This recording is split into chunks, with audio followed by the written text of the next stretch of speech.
Cowards do that, and that ain't you! You're better than that! I will do. Now, of course, people ask me all the time. They say to me, what is the secret to success?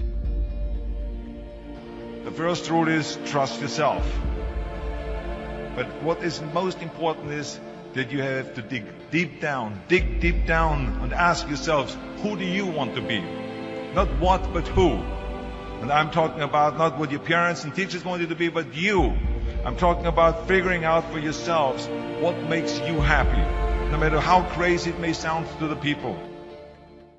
Originally, when I brought the script to them, they were fairly enthusiastic about it. The one thing they were not enthusiastic about was me playing the part, and I really can't blame them. At the time, Ryan O'Neal was a candidate, Burt Reynolds, Robert Redford, Jimmy Caan, and they all, were at the top of their game. And so I could see it, but there was something inside of me that this opportunity is never going to come around. And I really wasn't used to money, and I had no idea of what I would be missing. But the temptation started to come forward. First it was 25 grand, then $100,000. I go, well, I never heard of 100,000 because I had like $106 in the bank, and like I said, I had to sell my dog, and things were not looking very, very good. My $40 car had just blown up, so I was taking a bus to work, but still, it didn't matter. I wanted to stick with it. Then it went up to 150,000, 175,000, and it went up to 250,000. Now my head was starting to spin, and it went up to 330,000, and probably I heard it went up to 360,000, and I thought, all right, you've really managed poverty very well. You've got this down to a science. You really don't need much to live on. I had like sort of figured it out. So I was not in any way used to the good life. So I thought, you know what? If I know in the back of my mind, if I sell this script and it does very, very well, I'm going to jump off a building. And if I'm not in it, there's no doubt about it, I'm going to leap in front of a train. I'm going to be very, very upset. So this is one of those things where you just roll the dice and you fly by the proverbial seat of your pants. Say, all right, I got to try it. I got to just do it. I may be totally wrong, and I'm going to be taking a lot of people down with me, but I just believe in it. Don't be afraid to fail. Because if you're afraid to fail, then you're always holding yourself back because you're afraid that if you go all out, you may fail.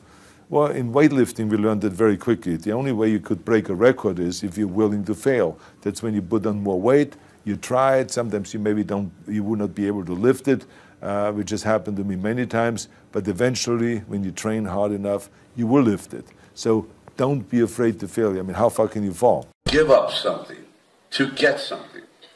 And I thought, I didn't have any money, so I had no phone. I painted my windows black. So I didn't know if the sun was up or the sun was down. All I knew is I had to write. And I wrote, and I wrote. It was very bad. It wasn't good at all. But every day it was getting better and better, like a machine, like a muscle, until finally the idea for Rocky came.